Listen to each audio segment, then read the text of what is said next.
നബി സല്ലല്ലാഹു അലൈഹി വസല്ലം തങ്ങൾ പറഞ്ഞു, സലാസത്തുൻ ലാ തുഖ്ബലു മിൻഹും സ്വലാഹ് വലാ തസ്അദു ഇല സമാ. 3 കൂട്ടർ അവരുടെ നമസ്കാരം സ്വീകരിക്കപ്പെടില്ല, അവരുടെ നമസ്കാരം ആകാശത്തിലേക്ക് ഉയരുകയുമില്ല, ആകാശത്തിലേക്ക് ഉയരുകയുമില്ല. എന്നിട്ട് പറയാണ്, വലാ തുജാവിസു റൂസഹും.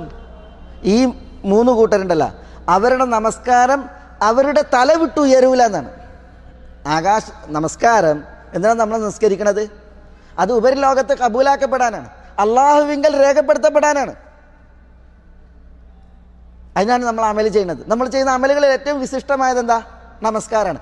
3 കൂട്ടരെ കുറിച്ച് പറയാണ്, അവരുടെ നമസ്കാരം അത് സ്വീകരിക്കപ്പെടില്ല, അത് മാനം കയറൂല. മാനം കയറൂല എന്ന് മാത്രമല്ല, അവരുടെ തല വിട്ട് ഉയരൂല എന്ന് റസൂലുള്ളാഹി സ്വല്ലല്ലാഹു അലൈഹി വസല്ലം തങ്ങളുടെ മുന്നറിയിപ്പാണ്. ആരെ ഈ 3 കൂട്ടർ? റജുലുൻ അമ്മ ഖൗമൻ വഹും ലഹു കാരിഹൂൻ. ഒരാൾ ജനങ്ങൾക്ക് ഇമാമത്ത് നിന്നു, ആ ഇമാമിനെ ആളുകൾക്ക് വെറുപ്പാണ്. തങ്ങൾക്ക് വെറുപ്പായിരിക്കെ ഇമാമത്ത് നിൽക്കുന്ന ഒരു വ്യക്തി. രണ്ടാമത്തേത് വറജുലുൻ സല്ല അലാ ജനാസത്തിൻ വലം യുഅ്മർ.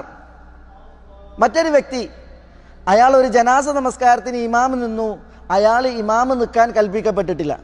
ചില ആളുകളുണ്ടല്ലോ, ചില ആളുകൾ കയറിയാണ് നിൽക്കലാണ്, അനുവാദം കൊടുക്കുകയോ ആരെങ്കിലും പറയൊന്നും വേണ്ട, ഓങ്ങി അങ്ങനെയാണ് നിൽക്കുകക്കാരൻ, ഒരൊറ്റ ചാട്ടയക്കാരൻ ഇമാമത്ത് നിൽക്കാൻ വേണ്ടിയിട്ട്. അങ്ങനെ ചില ആളുകളുണ്ട്. അതേപോലെയാണ് ജനാസ നിസ്കാരത്തിന് വേണ്ടിയിട്ട് കൊണ്ടുവന്ന് ജനാസ വെച്ച് ഒരുത്തം കയറിയിട്ടാണ് നിസ്കരിച്ച്. അങ്ങനെ പാടുള്ളതല്ല. ജനാസ നമസ്കാരമാണ് എങ്കിൽ ഒന്നുകിൽ പള്ളിയിൽ നിശ്ചയിക്കപ്പെട്ട ഇമാം നിൽക്കണം, അല്ലെങ്കിൽ ഈ ജനാസയുടെ വസീയ്, ജനാസ ആർക്കെങ്കിലും വസീയത്ത് ചെയ്തിട്ടുണ്ട് അയാൾ ഇമാമത്ത് നിൽക്കാൻ, അത് നോക്കണം. അങ്ങനെയാണ് ഇമാമ് നിൽക്കേണ്ടത്. അപ്പോൾ കൽപ്പിക്കപ്പെടാതെ ജനാസ നമസ്കാരത്തിന് ഇമാമം നിൽക്കുന്ന വ്യക്തി, അയാളുടെ നമസ്കാരവും മാനം കയറൂല, നിസ്കരിച്ചവൻ്റെ തല വിട്ട് ഉയരൂല എന്ന് നബിയുന മുഹമ്മദുൻ സല്ലല്ലാഹു അലൈഹി വസല്ലം തങ്ങൾ പറഞ്ഞു. മൂന്നാമത്തെ വ്യക്തി ആരാ? മൂന്നാമത്തെ വ്യക്തി വംറഅത്തുൻ ദഅഹാ സൗജുഹാ മിനൽ ലൈൽ ഫഅബത് അലൈഹി. ഒരു സ്ത്രീ, അവളുടെ ഭർത്താവ് അവളെ കിടപ്പറയിലേക്ക് ക്ഷണിച്ചു,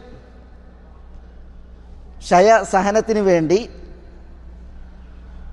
സഹശയനത്തിന് വേണ്ടിയിട്ട് അവളെ ക്ഷണിച്ചു, കിടപ്പറ പങ്കിടാൻ ക്ഷണിച്ചു ഭർത്താവ് ഭാര്യയെ. പക്ഷെ ഭാര്യ കൂട്ടാക്കിയില്ല, വിസമ്മതവും വിമ്മിട്ടവും പ്രകടിപ്പിച്ചു. എങ്കിൽ അവളുടെ നമസ്കാരവും അവളുടെ തല വിട്ട് ഉയരൂല്ല, അത് മാനം കയറുകയില്ല എന്ന് നബി സല്ലല്ലാഹു അലൈഹി വസല്ലം തങ്ങൾ പറഞ്ഞു. അപ്പോൾ മാനം കയറൂല്ല എന്ന് ഇവിടെ നിസ്കാരത്തെക്കുറിച്ച് പറയാണ്. അതിഭീഷണമാം വിധമുള്ള വർത്താനാണത്. എന്തിനാ ഇത് പറഞ്ഞത്? നമ്മൾ നിസ്കരിക്കണത് എന്തിനാ?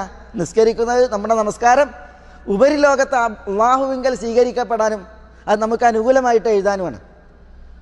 അപ്പോൾ നമ്മളുടെ കർമ്മം ഉപരിലോകത്തേക്ക് ഉയരുകയില്ല എന്ന് പറഞ്ഞാൽ അതിൽ നമുക്ക് മനസ്സിലാക്കാനുള്ള വിഷയം, നമ്മളുടെ അമലുകളെ ഉപരിലോകത്ത് കബൂലാക്കാൻ ഉപരിലോകത്ത് റബ്ബുണ്ട്, അല്ലാഹു ഉപരിലോകത്തുണ്ട്.